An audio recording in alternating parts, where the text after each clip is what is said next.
Gervonta Davis's natural skill, okay? Thug life, man. Wore down Pedraza. His speed is unbelievable, and the power that he has at Yeah. lightweight. Yes. I don't think we've seen that kind of knockout power at lightweight in quite some time. It's refreshing for those guys because it seems like once every generation you get some lightweight who does ridiculous things with power, right? We see it like it seems to skip a generation. Otherwise, you're looking at 12 rounds of guys just being fast and furious. Right. Gervonta Davis is like it's explosive. It's exciting to look at. Um, I think it's an interesting thing. Starting off as the IBF champ is sort of like sticking your toe in the water as a champion goes. They can certainly milk that for a while. Davis was ranked number 8. I think it was a smart matchup. I think it's a great sign for Mayweather, who clearly wants to be in this business. And I was impressed in general with Davis and Pedraza for that matter. I think this is Pedraza's hardest opponent. I think it's worthy of a rematch, but he's not going to get it. There's no way they're going to protect Davis now and start building up that record. What did you take away from Mr. Gervonta I Davis? like everything you said. I like the word explosive. I like the word power. There was many other things though that this kid was missing on this night. And I thought Petraza, where he went wrong, Lee, is around the fifth and sixth round when he really had Davis's mouth open. It looked like Davis's body language was starting to go more to the negative side, like the punches. Even though Petraza is not a hard puncher, the volume of punches started getting to him. Petraza needed to back off at that moment. See, this kid hasn't went past 9 rounds. You're in round 6, and he's starting to look hurt. Don't bring the fire. Don't go toe to toe. It's time to back up and take him into the deep waters. You're going to take him into round 10, 11, and 12, and he never did that. He continued to stay in the fire, and he got burnt. He did not have the power to match Davis, and it eventually got to him. And another thing that Davis, I think, showed everybody last night on how to beat Petraza is you go to the body. It was about 3 body shots, I think, in the final 3 rounds that hurt Petraza almost every time he touched it. Once Davis realized that, he got him out of there. Now, Davis, I hate your hands. You got to pick up your hands, kid. Yeah, I know he's fast, he's accurate. I get all that, powerful. But if you're fighting another champion with any kind of power, you're not getting out of 6 rounds. This is not the D class level, the B class opponents that you've been facing here. You're gonna start getting up in the rankings. Those hands need to come up. Another thing that I seen that I didn't like from Davis, even though I did like the kid, I definitely want to see him again. I just want him to work on a few things. Um, the punch output. Lee, explosive was a good word because that's what it seemed like he did. He would take a lot of punches, and all of a sudden come back with some beautiful power combinations, sort of like Saul Alvarez in their own ways. They have their lapses are way too long during the fight. This is going to hurt him if they don't teach him how to fight for 3 minutes and 12 rounds. But besides that, what at 22 years of age, you're undefeated now, what, 17-0-16, and you're the IBF world champion? What a great start. It's a great start. Now it's time to show him the tape, take him back to the gym, and just, get a few things straightened out. And I think this kid is going to be here for a while. Now, one thing I didn't like, I'm sitting back and I'm like, how did Floyd Mayweather sign this kid and no one else ever had their eyes on him? And one thing I noticed, Lee, I don't know if you caught it, is during the interview, he sounded a little bit like Mike Tyson at the end of his career. He sounded a little bit like James Kirkland right now. And I didn't like that. I don't know what kind of amateur career this kid has. I don't know if he was one of those fighters that used to go to the gym and say, I don't give a damn who you put me in the ring with. I'll fight a heavyweight. Kelly Pavlik used to be that type of guy, and he didn't talk right very early in his career. And I kind of noticed that from Davis.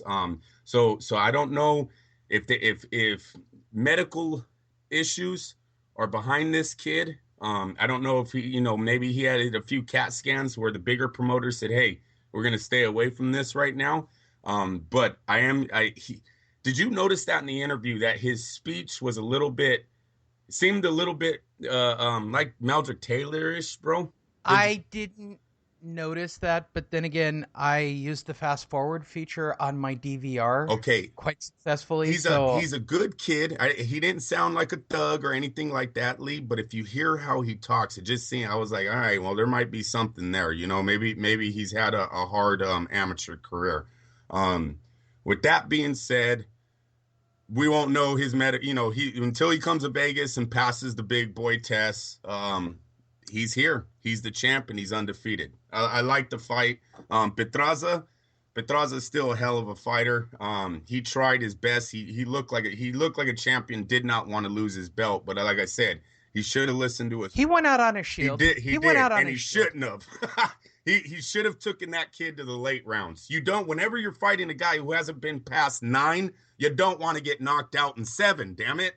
That's the Yeah. game plan going into this fight is work him early, cruise the middle rounds, and then beat the shit out of him late. You know what I'm saying? Like, it was there. It was a great fight. I liked it. I liked that. I look this card in general, and here's the sad part: this card was promoted as a Mayweather fight, not a PBC Not a fight. P- Let me make yes, this sir. clear: this was 100% not a PBC fight. Although it had a PBC fighter, I don't know how they pulled this off. It was strictly a Mayweather promotion fight, along with Lou DiBella, who I believe represents PBC. this. Does Lou DiBella represent PBC? Yeah, he's like the face. He's one of their promoters that they use their license. I don't know what I found more irritating: watching Al Heyman walk around on his phone constantly. Like anytime the camera hit. No, that was Ellerby, Leonard Ellerby. Oh, that was Ellerby. Yeah. Yes, I'm sorry, Ellerby. That fucking annoyed me too. Like, who are you talking to? That's that importantly. And does Leonard Ellerby look like Jonathan Coachman from ESPN? Yes. I'm just saying. Just my observation. Totally caught that though I know too. people want that, right? I like when the winner. What was it? I think it was Badou Jack. Like tried to go up and give him a hug or something. He's like, "Oh yeah, hold on, I'm on the phone right now. Hold on." Yes. What the hell? All right, so the main event on Saturday night, after you were done watching your day of football, Badou Jack took on James DeGale. James DeGale leaving England to come and defend his title. For the first time in 36 years, the titles will be unified. Only 8 times in the whole division's history. Yeah. That's pretty weird. I don't know where I honestly think that Morrow is the stat department who comes up with that stuff because he's got a photo. Let me put over Mauro Ranallo for a minute. First of all, he does his homework better than anybody in the sport. Number 2, he is a completely taught, anal retentive, do your homework kind of guy. Like he will know the history of the division before he starts that fight. Right. He is that guy. I know I make fun of him and his OCD-like tendencies of always sounding like an announcer. Whatever. Okay? He's got the job. He's got the nice WWE gig. And he got it all for being a professional. Good for him. All right, with all that said, I think Morrow did a great job. I think Morrow was the only neutral guy in the entire fight talking about this fight. If you watch this fight without sound, which I challenge all of you to go do because it's that good a fight, okay, it is a really, really good fight. It is not fight of the year. It's the candidate because it's the first best fight of the year. Yeah, great start. Yeah. But let's be honest. It's just a really, really good fight. Okay? Pedraza Davis. It's a really, really good fight. Okay? That's what you want. You don't want what you saw on Friday night where you feel like you drank a bottle of Fireball and wound up sleeping with a 300-pound pig. And you're doing that walk of shame to your car the next day going, what was I doing in a bowling alley drinking Fireball? Okay? That's a PBC card. This, gotta be honest, I was having a glass of wine. There was a nice-looking girl across the bar. We started to talk. I think there's a little bit of magic involved. We stayed up till 5 a.m. and talked. Okay? That's, if you guys want my comparison, that's my comparison. It's like night and day between the two cards. Okay, they're like they're so remarkably different that I'm not surprised that Mayweather put his name on this card. Like, he knew this was a solid fight card. There's no way he was giving it to Al and the boys to put it under the PBC card. Also, No way. also money. I'm telling you, they don't be surprised if we see a lot of PBC fighters that we're like, hey, aren't these guys PBC? But there's no Right. PBC banners. There's no nothing up. Right. It's all under Mayweather because Mayweather knows there's going to be a fire sale here. There might be, yes, sir. He's going to sign a couple of these guys. Don't be surprised when Keith One Time Thurman knocks out Danny Garcia, and he's going to knock him out. I'm calling it right now. Gonna knock him out. I believe so. Thurman will immediately sign with Mayweather and be a Mayweather guy. Mayweather's going to have a stable of hand-picked unified champions out of PBC, and then PBC will file bankruptcy.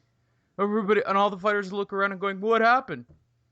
Floyd literally used the PBC and will have the greatest stable of fighters ever. He was going to have a unified champion tonight. Ooh.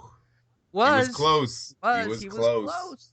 And it would have been a big deal because you're talking massive payday in that division. Exactly, yes, sir. Massive payday. Like, all you have to do is dangle that stuff out there. And I'm telling you, that would have been the dinner bell for Triple G. Floyd even announced after they announced Triple G. They announced Andre Ward. Like, they were rolling off names that were all big paydays for the winner of this fight during the fight. Here's the reality for everybody watching. Both guys fought like their lives depended on it. And when that happens in boxing, even I get excited. Like, I watched it going, this is magic. This is something where I'm going to push pause and actually watch and see what they say. Like, I pushed pause when I had to go to the bathroom just so that I could watch what they were saying in the corner during each round so that I could take it all in. Right. Both of the corners gave great advice. Both of the fighters fought their guts, like they fought hard. My opinion, okay, for those of you who don't know, it wound up being a majority draw.